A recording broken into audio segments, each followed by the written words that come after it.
Warning: this fiction contains gore, profanity, traumatizing content. Viewer discretion is advised. Welcome to my channel. Have fun. The Abyssal Enigma. Authors: ProfessionalToeStubber. Genres: LitRPG, progression, non-human lead, action, adventure, fantasy, female lead, magic. Summary: a young abyssal lizard is born in the largest dungeon in the world, the unfathomable abyss. As a creature at the bottom of the food chain, it doesn't take long for things to get dicey. As our protagonist grows from a child into an adult, she will earn dear friends and bitter enemies, learn more about the strange yet beautiful world she inhabits, push the boundaries of magic, and explore the massive and deadly dungeon that is her birthplace. However, unbeknownst to her, even if she chooses to focus on pursuing her goals and dreams, there is no guarantee that the world will leave her be. Post schedule is Monday to Tuesday, Wednesday to Thursday, Friday. Saturday and Sunday are break days. This story will generally not include anything too dark, but it won't be too happy-go-lucky either. The focuses of the story will revolve around the trifecta of character development and plot, world building, and power progression and combat. Inspired by So I'm a Spider, So What? Azaranthealer, the legendary mechanic, and many, many more. This story is a LitRPG, gamelit and progression fantasy, so it will include elements like stats and numbers, but they will not be too heavy. They will also appear less frequently as the story goes on. Chapter 1, Rude Awakening. An incoherent thought passes through my mind. I am dreaming about something, but I can't be bothered to figure it out. So tired. I think to myself, before falling asleep again. Soon enough, I wake up again. This time, I feel that it's rather tight in here. Annoying. I start pushing against the walls around me. It doesn't take long before I hear a noise. Crack. Whoa. That was cool. I'd better do it again. Crack. Crack. Crack. I break out of the walls entirely, its pieces are near my feet, but I don't look at it. My senses are overloaded. I can see and hear and touch and feel so many things. But before I can take it in, I feel something warm touching the top of my head. Scree. I look up, to see a giant, black thing. It's rubbing its head against me. But it feels so nice. Scree. I feel really safe. Mama is so nice. Wait, Mama? What's a mama? My thoughts are interrupted with more walls breaking sounds around me. A bunch of small mamas are surrounding me. Mama is so happy that her tail keeps hitting the floor. After seeing that the small mamas hatched, Mama started moving away and then stopped to look at us. I think she wants us to follow her. Scree, she said softly. I quickly run and stop behind her tail. Seeing my lead, the others follow me. Then Mama suddenly starts climbing the wall. How am I supposed to follow? Scree. I wheeze sadly. But if Mama can do it, so can I. I move towards the wall, and I put my paws on it. I start to get a feel for it, and I figured out how to stick to it. Scree. I hiss excitedly. I quickly follow Mama. Again, my siblings follow in my footsteps. Before I knew it, we approached the ceiling, which has an open crack that could fit us. Mama goes through, then her head peeks at us, urging us to follow. We end up making it through, and what I see makes all thoughts disappear from my head. It's so huge. I am shocked. I thought Mama was large, but I can't even see the ceiling or the walls. As I spend time in shock, someone pushes me aside. It's one of my siblings. Scree. It hisses smugly. You stinky poo-poo. You'll pay for that. Just as I was about to teach him, or her. I don't know. What's the difference anyway? A lesson. Mama starts moving. We all follow her. We slither between rocks for quite some time, until Mama stops. We end up staring at a bunch of brown things. What are they? The world just wouldn't stop bombarding me with new things to figure out. Suddenly, something shows up in my head. Abyssal LV.1, unlocked. Bug, huh? What's all this stuff covering my eyes? For some reason, the neat scribbles and scratches make sense to me. As I was busy figuring out what they said, Mama leapt forward. In a few moments, Mama struck all the brown things with her paws. She then gestured for us to come over with her tail, then start eating the brown things. Excited, we run towards the bug things as well. I am starving. Mama took us to find more groups of the tasty food thingies. Again, she struck at a group of them. Just as we were about to follow, disaster struck. A black, 8-legged creature jumped on Mama and sunk its teeth in her. Scree! Mama yelled. She suddenly began twitching and couldn't move.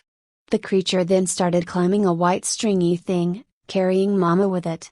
Enraged, my siblings, led by my smug sibling, ran after it. Unlike them, I was rooted to my spot. I was terrified. Mama, who was so strong, was taken down so quickly. Paying me no heed, my siblings climbed to follow the creature. They began to slow down. Suddenly, they couldn't move. I watched as the creature slowly approached my siblings, who were stuck on the white stringy things, get bitten by the creature and slowly meet their end. I looked to Mother, and my siblings, then at the creature. It looked back. Lizard, spider, Abyssal LV. 1, leveled up to, Abyssal LV. 2. Abyssal lizard, black hunter spider. I quickly turned around and ran away, terrified. Eventually, I was back in the crack in the floor where Mother hid. Scree! I whimpered. Mama and all my siblings died so quickly. Shame quickly filled me, the cowardice that allowed my family to die crushing my soul. It quickly faded and gave rise to fury. How dare that thing kill Mama? Scree! I wailed. That thing is going to pay. But I realized that if even Mama couldn't kill it, I can't either. I needed to get stronger. It was time to make a plan. Now that I've calmed down, I need to think about how I am going to take revenge on the black hunter spider. For some reason, I seem to be a lot smarter than Mama and my siblings. More of a pansy too. I also have this weird thing in my head called appraisal. It's useless now, but when it leveled up, it showed me a more specific name. Mother and my siblings had the abyssal lizard things above their heads, while the spider had black hunter spider. Maybe if I use appraisal on stuff, it'll improve again. Appraisal. Wall, floor, rock, dot. Well, that was useless. Maybe I need to use it on other creatures to make it level up faster? I pondered. No, that's too dangerous. Right now, I can't afford to go out again. What if something like that spider shows up and eats me? Better to just stay here and get appraisal to improve again. I've got time. In a few minutes, I got what I was waiting for. Abyssal LV. 2, leveled up to, Abyssal LV.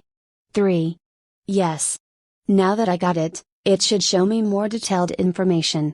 You won't disappoint me, will you? Appraisal.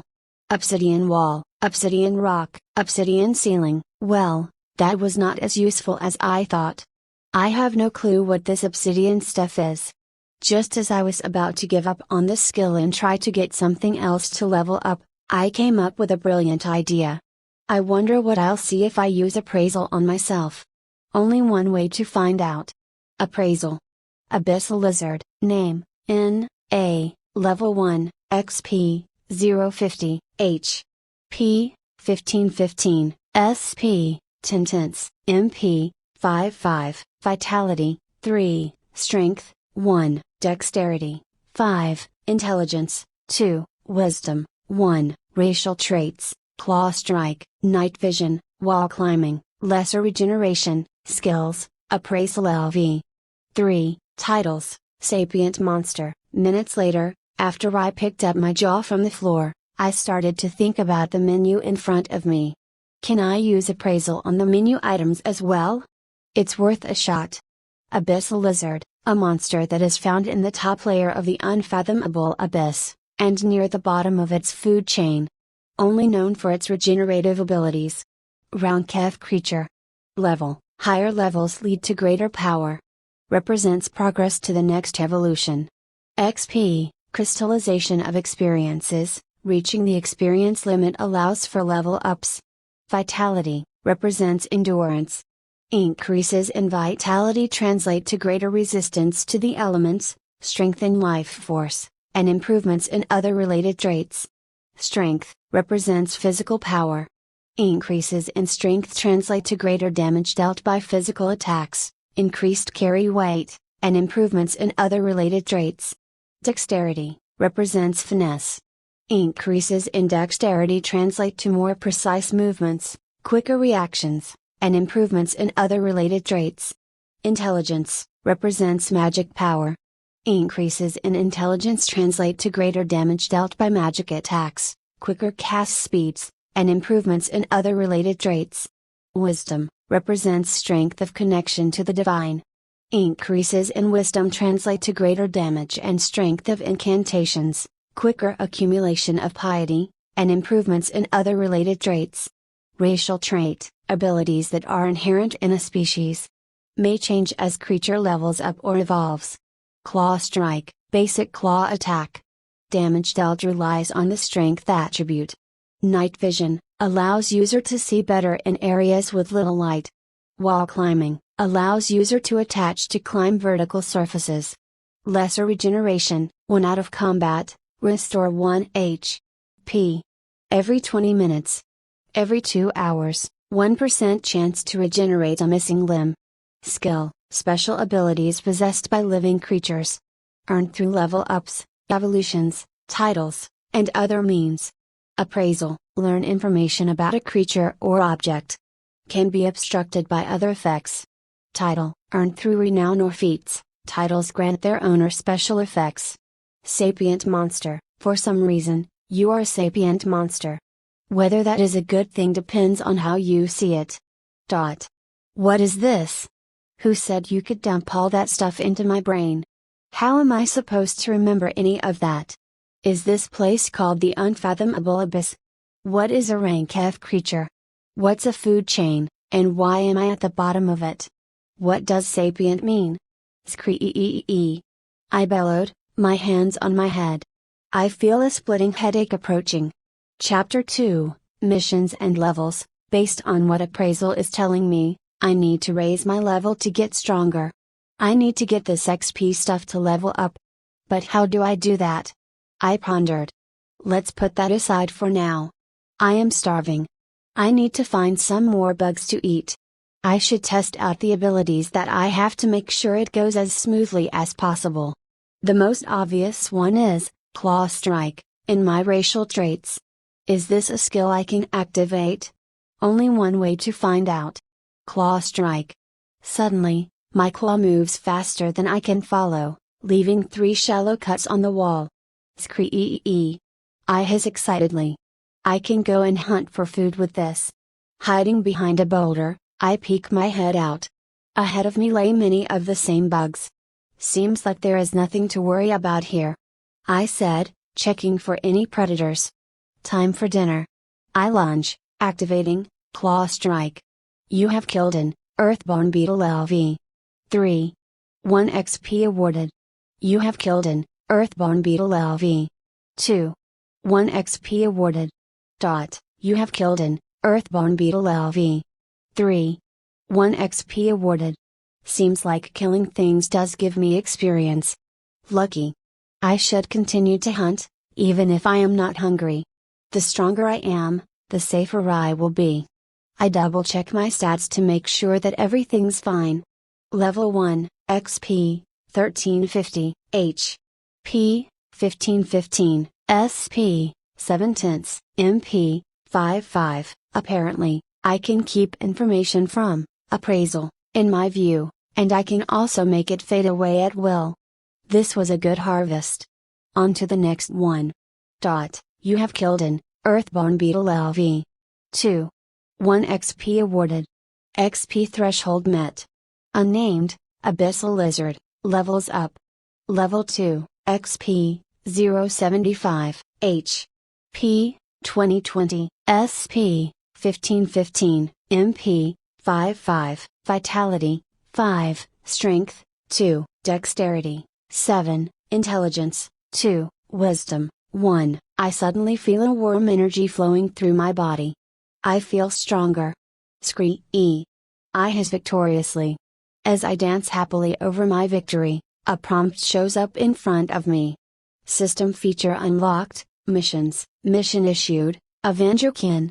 Rank, E, your mother and siblings were killed before your eyes. Avenge them. Slay the Black Hunter Spider. Rewards, 5000 XP, Title, Avenger, mission issued, become stronger. Rank, F, your current goal of slaying a higher tier creature like the Black Hunter Spider is far beyond you. Even your ability to survive is in question. Reach level 10 and evolve to a new type of creature to improve your odds of survival and avenging your kin. Rewards, 1000 XP, Skill, Spark of Ambition LV. 1. My eyes widened in shock. I can get stuff for doing things now? I exclaimed. Well, that's useful. Seems like I can get a title and a skill by completing these missions. It's worth looking at them. Appraisal. Avenger, you have taken revenge on behalf of someone else. You are an agent of divine justice. It's still not going to undo the harm you're avenging though. Plus 10% damage dealt to targets of vengeance. That's nice to have. But everyone I cared about in this short life is already dead. What's the point of getting this after I kill the spider? Useless. I quake in rage, shaking my fist at the sky. Also, is it me, or is the skill description getting snarky? Whatever, next. Appraisal. Spark of Ambition LV. 1. You seek power beyond your means. Good for you. You are eager to fight against those who would be happy to put you back in your place if it means you have a chance to grow. Plus 10% experience earned from killing enemies of a superior rank. Now that's what I am talking about. I am pleased. This will make my battle with the spider more beneficial. I will forgive your earlier uselessness. I am indeed magnanimous. I said, a hand on my chin, nodding in satisfaction. How did the world survive without me? Now then, time to get to level 10 and finish this mission. The bugs are going to take forever to kill. Best to hunt for actual prey this time. Sneaking behind a rock, I stare at my new target. Abyssal rabbit. This thing looks weak. It doesn't even have any claws or scales. It's worth a shot. I said to myself, sneaking up on it, preparing to strike. Just as I am about to lunge, it turns around and stares at me. Moments pass, neither of us move. What are you staring at? I know I am handsome. Wait, maybe pretty? What gender am I? Whatever, staring is rude. I didn't even finish my thoughts before the rabbit lunged at me. I tried to dodge, but it bit my tail and penetrated my scales. Scree. I screamed, trying to shake it off me. In my panic, I swung my tail at the ground, and the rabbit with it. And now it's wobbling on its feet. Claw strike. Claw strike. You have killed an Abyssal Rabbit LV. 4. 35 XP awarded. You have learned the skill, Tail Strike LV. 1. Claw strike. Claw strike. Claw strike. Huffing and puffing, I screamed. Scree. My tail. My beautiful tail. My exquisite, alluring, irresistible tail. It's maimed and hurts like hell. Damn it. After a while I settled down for a bit. The hole in my tail was slowly getting smaller, my scales getting pieced back together. Whatever is left of the rabbit's carcass is beyond recognition. I can't even eat it anymore. Oh well. I should at least take a look at the new skill I got. Abyssal. Tail Strike LV. 1. Basic tail attack. Does minimal damage. Chance to stun opponent depends on user's strength and target's vitality. Well. That's nice to have. It also looks like it has a level, unlike Claw Strike. Maybe it'll get stronger as I use it. I should get back to hunting the rabbits. Now that I know what they can do, I can make sure not to get hit again. Free XP, here I come. You have killed an Abyssal Rabbit LV. 5. 40 XP awarded. XP threshold met. Unnamed, Abyssal Lizard, levels up. Screee. I screamed. My tail. Chapter 3, What Could Possibly Go Wrong? After hunting a few more rabbits and the occasional bug, I settled down to look at my progress. Level 5, XP, 64 150, this is taking too long. I need to find bigger prey. I am just bored? What do you mean I'm just bored? Mind your business, good sir. Or madam? Whatever. It's too dangerous. What do you mean? What could possibly go wrong? You're just an abyssal chicken. On my way through a side cavern, I start mumbling to myself. That cavern where Mama's lair was is too big and exposed. Better to move and hunt in one of these tunnels instead. I should stay away from Mama's lair anyway. I had barely finished my thought, before coming across a long creature with no limbs. Abyssal Titanoboa, Appraisal LV.3, leveled up to Appraisal LV.4. Abyssal Titanoboa, I froze on the spot. The monster turned to look at me. A primal fear welled up inside of me, seeping through my very bones. Maybe he's friendly? I secretly prayed to all the gods of the lizard pantheon. Hiss. The Titanoboa hissed, lunging at me. I jumped, faster than I thought I could, and ran for my life. Screee. Shah. The walls of the tunnel trembled as the monster started to chase me. I didn't dare look back, but I think it's catching up to me. What could possibly go wrong indeed? Stupid. Stupid. Stupid. As soon as I make a turn, I find another monstrosity in front of me. Abyssal venom scorpion, it turns towards me and stabs its tail at me. I jump to the side, only to watch the Titanoboa crash eye first into the stinger. Shah. The cavern walls rumble, stones falling from the ceiling. The Titanoboa is furious. The venom scorpion roars back at it and lunges for another stab. As the two giants fight in the background, I hide behind a rock. An unknown amount of time passed, and the fight settled down. The Titanoboa is constricting the scorpion's corpse. Covered in stab wounds, the giant snake was shaking in pain. The stab wounds were blistering and a slowly expanding purple tint could be seen on them. The Titanoboa then began to eat the scorpion. A dangerous idea started to rise from the pit of moronic ideas. It looks weak. If I go for its other eye, I can blind it. It won't be able to see, and I can kill it. I said, shaking in excitement. Slowly, I began to climb a boulder near the Titanoboa. It seems to have forgotten entirely about me. My heart thumping louder than the trembling tunnels, I reached the top of the boulder. The monstrosity still didn't see me. I've only got one chance. By Mama's shiny scales, I will kill you. Moments pass, and I wait patiently for the chance to strike. Soon enough, the golden opportunity shows itself. My heart jumping to my throat, I lunge towards the overgrown snake, aiming for its other eye. Claw strike. Hiss! The snake turns its head towards me, and I only find air. I am going to be this thing's side dish.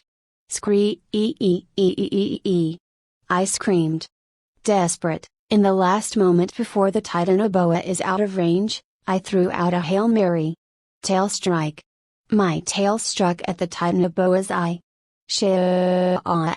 The monster trembled, slamming into the tunnel's walls. Yes. Success. I totally meant to do that. I celebrated, only to slam into the ground, breaking my left hand. Screee. Shah. We both cried. The agony was driving me mad. I need to finish it off. Who knows if the scorpion's poison will steal the kill from me. I can't wait for my hand to fix itself. I whimpered. The snake was beginning to slow down. It was dying. Now is the chance to strike. I lunged at the snake, raising my right claw. Claw strike. My claws bounced right off the snake's scales. Rumbling once more, the snake's body struck me, launching me at the wall. My back exploded with pain, and I fainted. Moments later, I woke up. The snake was still trembling, it was going to die soon. But I was also on the brink of death. Mama, why did you show up? Why is there a yellow ring over your head? Stop waving at me, I am not joining you. Rising from the floor, I approached the Titanoboa once more. I am not wasting all of this effort and pain. Last time, the snake's scales deflected my strike, and I got punished for that. If only there was somewhere to attack without the stinger wounds. I exclaimed, my eyes gleaming with greed and malice. I moved, faster than I knew I could, leaping at the largest wound before me. Claw strike. Claw strike. Claw strike. Claw strike. Claw strike. Claw strike. Shah. The snake trembled one last time, and fell onto the ground, dead. I fell on the floor, the pain and exhaustion from the fight hitting me all at once. But before my body reached the floor, my vision exploded with prompts.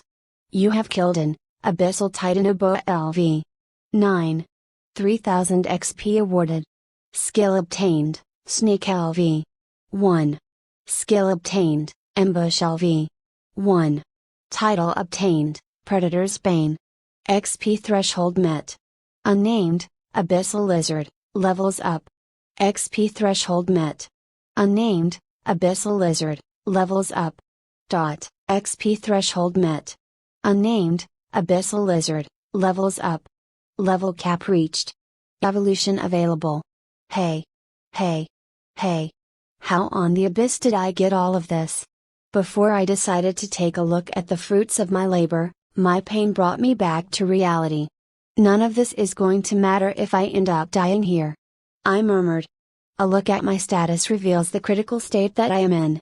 Abyssal Lizard, name, N.A., level 10, XP, 1235/max, H.P., 250, SP, 430, MP, 55, Vitality, 10, Strength, 8, Dexterity, 15, Intelligence, 5, Wisdom, 2, Racial traits, Claw Strike, Night Vision, Wall Climbing, Lesser Regeneration, Skills, Appraisal LV. 4, Tail Strike LV. 1, Sneak LV. 1, Ambush LV. 1, Titles, Sapient Monster, Predator's Bane, that was too damn close. I exclaimed, a cold sweat running down my face. I know lizards don't sweat, shut up. Now let's see what I got out of this crazy adventure. I said, rubbing my hands together with a large grin on my face like a supervillain. Or flies, same thing. Chapter 4, Payday. For mama knows how long, I laid where I was, whimpering in pain. Looks like the intense fighting scared everything away from this place. I thought to myself, sighing in relief. If anything showed up, I was in no condition to fight. That said, I was not in a bad mood at all. I laughed, a shit-eating grin found its place on my face. I got a fortune out of that encounter. Time to start looking at my spoils. Sneak LV. 1. Your ability to remain undetected is enhanced. Huh. Well, that one was obvious. That would have been nice to have earlier. Better late than never, I guess. It should help out with sneaking up on the Black Hunter Spider. It probably works really well with the other skill I got. Ambush LV. 1. If you are undetected, your next attack is 3 times stronger. Your position is immediately revealed. Looks like this is the kind of ability I can only use once in a fight. Still, this should give me a powerful first strike. I should be able to start fights with an advantage. Predator's Bane, you have encountered your natural predator and killed it. You are the ant that killed a tiger. It is now their turn to quake in fear. When entering combat with a creature of a species you've slain before, deal 25% damage and receive 10% less damage. What the hell is this? How can a skill be so powerful and useless at the same time? What's the point in gaining bonuses at killing something that I've already killed before? Damn you, system. Whatever. I have other spoils to look at. Level 10, XP, 1235/max, evolution available. Killing the Titanoboa gave me a lot more experience than the missions I got offered. Is killing monsters just richer in experience than completing missions, or was killing the Titanoboa just a lot more difficult? I pondered. There was also the matter of the extra experience I have in store. Would it transfer to my next evolution, or would it simply be gone? Well, I'll figure these things out sooner or later. It's time to evolve. I simply couldn't wait any longer. Do you wish to trigger your evolution now? Yes/no, yes. Select an evolution, Abyssal Komodo Dragon, round key creature. Despite its name, the Abyssal Komodo Dragon is not actually a dragon. It was mistaken to be one by the first groups to encounter it. The Abyssal Komodo Dragon has a tough hide and a venomous bite, which makes it a ferocious combatant. This comes at the cost of its mediocre magic resistance and abysmal mobility. This is mitigated to some extent with its ability to spit venom at enemies. I really like the fact that this monster is really tough and strong. It even has the power to poison other monsters. This could make hunting very easy. But not being able to get away from any predators or chase prey is really bad. I might not even be able to dodge enemy attacks. Best to check the other options. Abyssal Raptor, round key creature. The Abyssal Raptor boasts great agility and sharp claws. It specializes in hunting in groups, overwhelming opponents with a large quantity of powerful attacks. Its primary weakness is its lacking durability. The Abyssal Raptor possess extremely limited vitality and resistance to physical and magic attacks. High speed and great damage are a great combination. Combined with my ability to sneak up on enemies, this should make me a force to be reckoned with. Even in a direct fight, it should be difficult for the opponent to hit me, and I can run away at any time. Too bad that taking a hit would be enough to cripple or kill me. Still, this is better than the Komodo dragon. It's a fake dragon anyways. Humph. Next. Abyssal Chameleon, round key creature. The Abyssal Chameleon is a monster specialized in stealth. With the ability to change the color of its skin, it is a natural at stealth attacks and avoiding predators.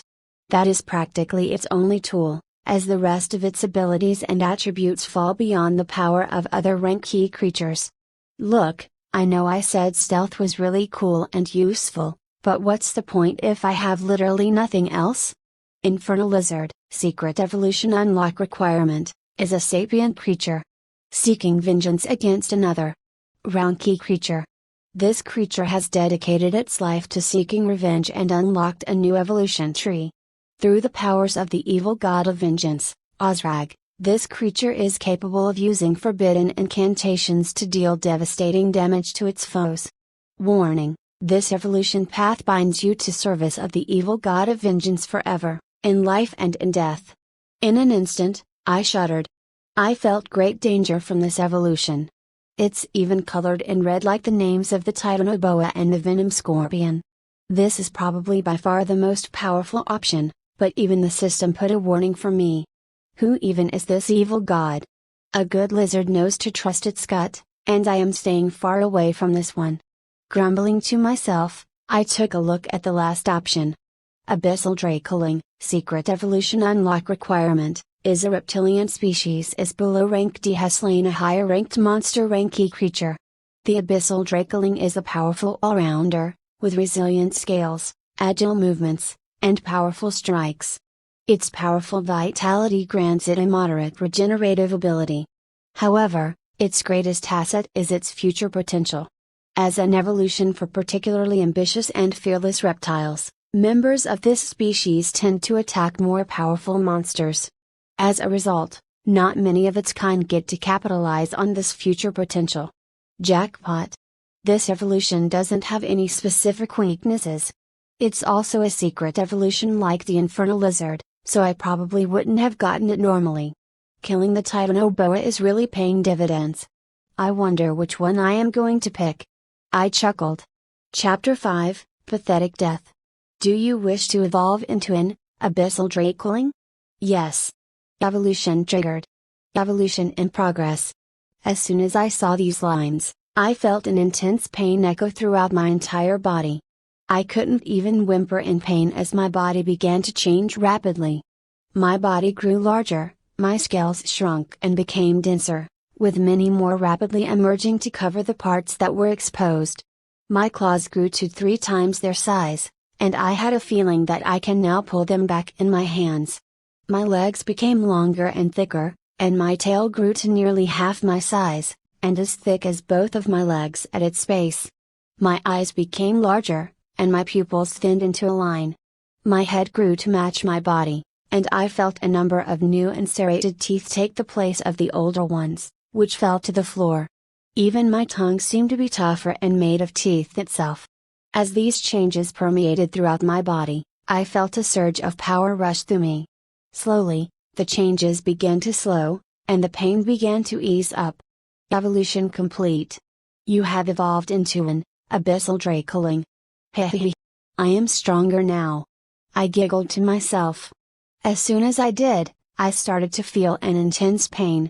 Status effect triggered, self-devouring. What the hell is that? I was shocked. I am killing myself? After just evolving? Appraisal. What the hell is this? Self-devouring. Your body has suffered extensive damage and your regeneration abilities are hard at work at fixing it. Due to lacking nutrition, the effect is counterproductive. Regeneration effects are multiplied by -0.8. Okay, that makes sense. Even if I evolved, I am still injured from the fight. I bet the evolution used a lot of energy and all the food I had in my stomach. Now that you mention it, I am starving. Luckily for me, there was a first-class meal waiting right next to me. I wonder what titanoboa tastes like, I said, drool covering my mouth. I leapt at the titanoboa and tried to remove the scales, but they were stubborn and hard to pull out. I don't have time for this. Luckily, the scorpion do my work for me. The fruits of others' labor are truly the most delicious. I moved to the nearest sting wound and took bite after bite. Only then did I notice how disgusting it tasted. Status effect removed, self-devouring, status effect triggered, poisoned. What? What the hell? I exclaimed in shock. I felt sick, as if there were thousands of tiny needles were stabbing my chest. Did I just trade one status for another? Appraisal. Poisoned. You have been poisoned. For the next 26 seconds, you will lose 7 HP per second. Oh no, what's my current regeneration and health? HP 53,250, regeneration, you have a natural ability to regenerate. You regain 5 HP per second, as long as you have enough nutrients to support it. Will restore lost limbs with enough regeneration. Minor risk of cancer. Does that mean I need to continue eating? I am already starving again. If I get self-devouring again, I am doomed. Determined, I jumped to an uncontaminated part of the titanoboa and began descaling it like a mad lizard on fire. I immediately started digging in. My HP was going up and down at a pace that was bad for my heart. That said, all I need to save my life is to dig in. And boy am I good at that! I exclaimed, praying that my bravado turns into genuine confidence. To make sure I don't waste time descaling, I simply started eating a tunnel through the titanoboa's body. Soon enough, the poison status went away, and left with it a peculiar reward. Status effect removed, poisoned, HP 1250, skill unlocked, poison resistance LV. 1. That was too close. I said, clenching my rear end with enough pressure to crystallize my poop. If I had died like that, my siblings would have never let me live it down. Best to start eating and take a look my evolution and skills in the meantime. Poison resistance LV. 1. You have been poisoned and lived. Poison will have weaker effects on you and take longer to spread through your body. Chance to negate poisoning depending on skill level and poison strength. Well, that looks really useful. If I get bitten during the fight with the spider, I should have a better shot of living. Now, the moment I've been waiting for. Appraisal. Abyssal Dracoling, name, N.A., Level 1, XP, 1235 5000, HP, 136 250, SP, 80 MP, 20 Vitality, 20, Strength, 15, Dexterity, 20, Intelligence, 8, Wisdom, 5, Racial traits: Claw Strike, Night Vision, Regeneration, Skills, Abyssal LV. 4. Tail Strike LV. 1. Sneak LV. 1. Ambush LV. 1. Poison Resistance LV. 1. Titles: Sapient Monster, Predator's Bane. Looks like I am much stronger, as expected. My health even quintupled. Seems that I lost my wall climbing ability, but the increase in my attributes was worth it. My biggest gain was probably regeneration. It doesn't have the out of combat restriction and is much stronger. Best to wait for my health to reach its maximum before I go hunting again. And what is that insane XP requirement? Is it because I am a rank E creature now? Looks like leveling up and reaching my next evolution is going to take a while. Also, what is this cancer stuff? Who cares? P. 250. Title unlocked: Survivor. You have been on the brink of death and still managed to make a full recovery. The Grim Reaper's scythe will not dance with your neck just yet. Once per month, if your health drops to 0, you will have a 25% chance of surviving with 1 HP. Well, that was unexpected. It's good to have anyways. But what on the abyss are those odds? Best to pretend I don't have this, or I really will join Mama. Whatever, it's time to go hunting again. Soon enough, I'll be able to take down the Black Hunter Spider. Chapter 6, Trial by Fire. Now that I think of it, didn't I have a mission for reaching my next evolution? Let's take a look. Mission completed: Become Stronger. Rank: F. Your current goal of slaying a higher tier creature like the Black Hunter Spider is far beyond you. Even your ability to survive is in question. Reach level 10 and evolve to a new type of creature to improve your odds of survival and avenging your kin. Rewards: 100 XP, Skill, Spark of Ambition LV. 1. Accept rewards? Yes. 100 XP awarded. Skill obtained: Spark of Ambition LV. 1.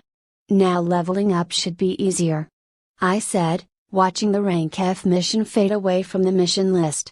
Just as I was thinking about continuing my hunt, I took a look at the corpse of the Titanoboa, and started getting a terrible idea. The poison meat was not enough to kill me even at nearly a fifth of my HP. Maybe eating more of the meat would grant me levels to the poison resistance skills. I thought to myself. Genius. Poison resistance LV. 2, upgraded to poison resistance LV. 3. Skill obtained: Pain resistance LV. 1. I am so full that I am about to burst. I said, rolling on the ground uncontrollably as a morbidly obese ball. Figuratively, of course. My figure is always beautiful, and my scales are shiny. I smiled in satisfaction. I should probably take a look at the new skill I earned. Mr. Appraisal. Come out wherever you are: Pain resistance LV. 1. You have endured much pain and continued to survive. Clearly you deserve some more trust when taking risks. Your ability to think and act clearly will be less affected by pain. Of course, you'll suffer the full effect of bad decision making. Okay, the system really is getting snarky with me. Deep breaths, deep breaths. I huffed. Whatever, time to go hunting again. I went around to search for prey, and I found something interesting. Abyssal Venom Scorpion, Abyssal LV. 4, upgraded to Abyssal LV. 5. Hey! Why is the color different this time? Is it because it's less dangerous to me now? More importantly, Abyssal leveled up. I wonder what I will see next. I commented, calling you-know-who. Abyssal Venom Scorpion, rank E creature. While generally possessing weaker attributes than most other rank E creatures, it makes up for it with a moderately powerful yet slow-acting venom, administered via its stinger. As a result, it prefers to eat weaker creatures, and other creatures have learned quickly that a fight with this scorpion is enough to result in a mutual death. This seems like a good candidate for my first hunt. I even have poison resistance, and judging by the Titanoboa meat, getting stung shouldn't be too bad. This is a great opportunity to test out my shiny new sneaking and ambushing skills. I grinned in anticipation of my next rewards. Slowly, I snuck up behind the scorpion, preparing myself to strike. The scorpion did not notice anything, and I quickly decided to target its stinger. After all, the rest of its abilities should not be a threat to mine. I struck like thunder, attacking its stinger. Claw strike. Crack.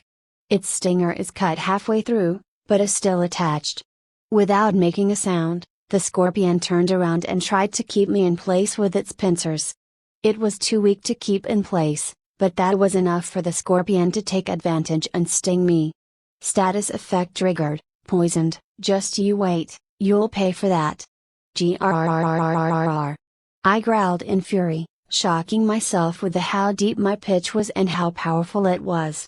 The scorpion silently thrust its stinger at me once again, but this time, I was prepared. I dodged its stinger, then swiftly spun around behind the monster. It could not turn around fast enough to catch up with me, so I pinned its stinger to the floor with a claw and struck with another at the base of its stinger, which was much thinner than the tip. Claw strike. The stinger fell off. The scorpion continued to try and fight me, but the fight turned into a one-sided beatdown instead. You have killed an Abyssal Venom Scorpion LV. 6. 2200 XP awarded. That wasn't even enough for a level up. Whatever, this seems like a reliable monster to hunt. I should probably aim for the base of their stinger next time to get rid of it quickly. The poison state does the same damage, but it looks like it's going to take a while longer to deal with. Thankfully, my regeneration and large health pool should be more than enough to deal with it. Status effect removed, poisoned, poison resistance LV. 3, upgraded to, poison resistance LV. 4. H. P. 164-270, that took a while. Still, this should mean that fighting the scorpions should be even safer. Abyssal Titanoboa LV. 4, defeated. 2875 XP awarded. Well, that was easier than I expected. Significantly more of a pain in the rear too. The Titanoboa's scales were still a pain to get through, but my strength and attributes from my evolution and the bonus from Predator's Bane were enough to get through eventually. I was fast enough to match its speed as a lizard, so it was only a matter of course to run circles around it now. The Titanoboa was as dumb as a pile of rocks, and it kept trying to constrict me, while I slowly chipped away at it until it died. If it did manage to constrict me like the scorpion though, I am probably still done for. I shivered. Appraisal had new information for me. Like the scorpion, its color changed as well. This probably signifies whether the target of the appraisal is higher, lower or in the same rank as me. Abyssal Titanoboa, round key creature. Powerful constrictor serpent, with tough scales to match. This monster hunts for prey large and small, and wields strength beyond its rank if it manages to trap an opponent in its grasp. That said, the Abyssal Titanoboa does not have alternative methods to deal with an opponent who can deal with its one tactic, particularly since it isn't smart enough to retreat in time when outmatched. Chapter 7, Ambush. As I was hunting scorpions and Titanoboas, I slowly began to gain levels and the confidence to take on the Black Hunter Spider. I should take a look at the spider and appraise it, perhaps I'll figure out how far away from taking it down I am. As I began to approach the monster, I passed by Mama's little hideout. I am too big to fit there now, I said, complicated feelings stirring within my chest. I press on, eager to get to my destination, and away from this place. Here it is. Looks like that thing hasn't moved to a new spot. I narrow my eyes, calling on my comrade of dubious reliability. Black Hunter Spider, rank D creature.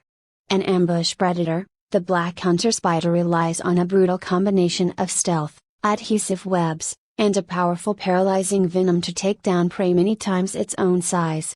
Although its size and attributes are lower than its rank D peers, it is no less deadly than most monsters of its rank. I see. This is good news indeed. I nodded in satisfaction. It is indeed a rank above me, but that is not an issue. Seeing its abilities, I seem to have a particular advantage against it. I possess a strong poison resistance skill, and with a good ambush, its stealth advantage and its webs should not be of any consequence. I should be able to match it in a contest of strength, and my first strike should grant me a decisive advantage. There's even a chance I might get a rare evolution from killing this thing as an abyssal dracoling. I grinned, salivating at the thought of another powerful evolution. There was no need to try and get stronger anymore, I just need to wait for a good opportunity. Sometime later, I noticed a group of abyssal rabbits going beneath the spider's web to eat some bugs. Of course, they did not notice anything. No one looks up. In a morbid feeling of déjà vu, I watched the biggest abyssal rabbit strike a number of bugs and then call to the smaller rabbits. Just as it did, the black hunter spider struck. The black hunter spider sunk its fangs into the rabbit, paralyzing it. A black rot began to spread from the bite wound at a frightening pace. Just as it was about to get back up with the string attached to its rear, I struck. Claw strike. My ambush skill activated, dealing extra damage to the spider. With its abdomen damaged, it could no longer get away by using the string attached to the web. Hee. You've nowhere to hide. Not even halfway through my smug comment, an attack landed on all three of us. Status effect triggered, corrosion. I roared in pain. The spider was in bad condition, and there was no need to even mention the rabbit. I turned around to look at the surprise assailant, and I was shocked to realize that such a massive thing ambushed me. Acid Spitter Frog, Rank D creature. This monster is dangerous for its intelligence and its ability to spit acid. They are most deadly against groups of enemies, with devastating corrosive acid digesting its prey for it in advance. They possess poor agility and vitality but make up for it in stealth and in intelligence. It seems that a great candidate for me to take down has shown itself. I grinned viciously, showing my razor-sharp teeth, and started growling at the new target. It stared back at me but did not move. Just as I was about to attack it, the spider attacked me once more. I dodged and struck back. You complete imbecile, the frog is going to kill us both if you keep me here. I screamed internally. I needed to end this fight now, so I made a decisive decision. Claw strike. I attacked its head directly. Obviously, the spider is not going to let me off so easily, and sunk its fangs into me just as I crushed its head. Status effect triggered, poisoned. I quickly turn around, only to meet another acid attack to the side of my face. My right eye no longer works, and I feel that my body is boiling beneath my scales. The frog began to retreat when it saw that I killed the spider. Don't you dare run away now. I roared and began to chase after the frog. My body was slowly beginning to feel heavier and harder to move. I needed to kill this thing quickly before my body gives in and I become a sitting lizard for it. Soon enough, the frog began to rapidly grow larger in my vision. By my slender tail, I bet that it did not expect me to finish off the spider and reach it so quickly. You're going to pay for what you've done, you vile snake in the grass. I said, completely oblivious to the irony in my rant. Claw strike. Claw strike. Claw strike. Claw strike. Claw strike. Claw strike. The frog was rapidly torn to shreds, not even having the time to wail in agony. As soon as I took it down, I collapsed as well, and began taking a look at my status and the rewards from this battle. Status effect triggered, paralysis. You have killed a Black Hunter Spider LV. 16. 15,000 XP awarded. You have killed an Acid Spitter Frog LV. 8. 12,000 XP awarded. Mission issued, Avenge your kin. Rank, E. Your mother and siblings were killed before your eyes. Avenge them. Slay the Black Hunter Spider. Rewards, 5,000 XP. Title, Avenger. Mission complete. Accept rewards? Yes. 5,000 XP awarded. Title unlocked, Avenger. Well, that was a good haul. I nervously affirmed, wanting to delay looking at my status as much as I can. But dread it or not, I need to find out if I am going to survive this. P. 199 340, huh? I looked, completely dumbfounded. How do I have that little damage? Thinking back to the fight, I was bitten by the spider once and spat on by the frog twice. Now that I think of it, it makes sense I didn't get too roughed up in the fight. But that means that my worries are not the wounds, but the status effects I got, namely the corrosion and poison. Corrosion: you have been exposed to an acidic substance. For the next 13 seconds, you will lose 15 health per second. Poisoned: you have been poisoned. For the next 3 hours, 24 minutes, and 14 seconds, you will lose 5 health per second. Paralyzed: you cannot move your body for 24 seconds. Damn it. Chapter 8, What Now?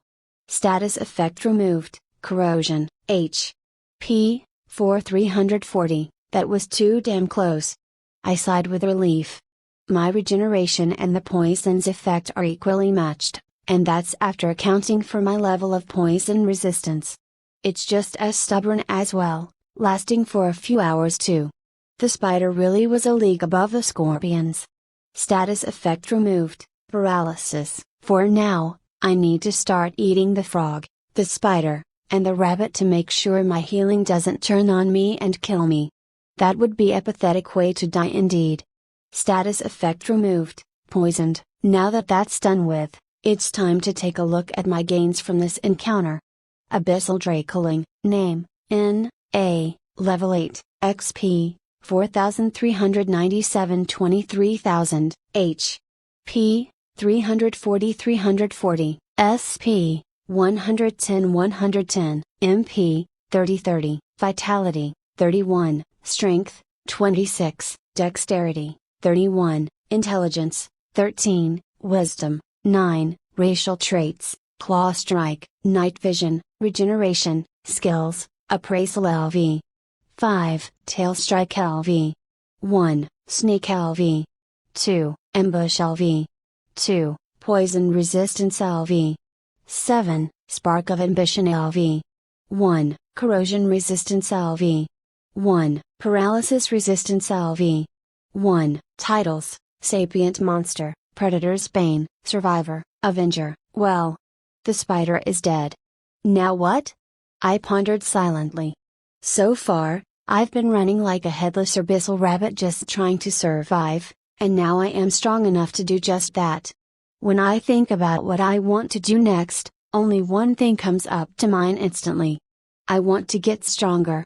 I need to get stronger. The feeling of power with every obtained skill and title, the excitement at seeing my level and attributes grow larger, the thrill of fighting with my life on the line, the wonder I feel seeing new creatures and sights, the impatience to see my evolution options, these are the things I want to chase. Spark of Ambition LV. 1, upgraded to, Spark of Ambition LV. 2. Looks like even the system approves. Smiling in satisfaction, my decision only becomes more certain. Seems like chasing after more will improve Spark of Ambition. Given that it increases the XP I get from killing monsters, it's probably my most powerful skill. It's time to go and make use of it. I decide to leave this area of the caverns. There aren't many kinds of monsters for me to kill here, and Predator's Bane makes me even more dominant. Feeling a little nostalgic, I turn ahead, and walk forward in the large and seemingly endless Great Cavern. Yes, I am calling the large open area of the cavern the Great Cavern. Sue me. After quite some time, I began to notice that the ceiling of the cavern was slowly coming into view, and the walls were only a little closer. I've come across more and more side tunnels lately, and most critters that saw me ran away like frightened cubs. The few that were stupid enough to pick a fight with me were no match at all. Ha ha ha ha, even rank D monsters can't even match me. I am invincible. I said, pretending there were no close shaves with the more physically oriented rank D monsters. After the most recent fight, I decided to check my level and see what my next evolution would be. You have defeated an Abyssal Hyena. 14,520 XP awarded. Appraisal, my beloved. Do your thing, I sing happily. Level 10, XP, 3,461 25,000, huh? Why is the XP limit another number instead of max? Where is my evolution? System,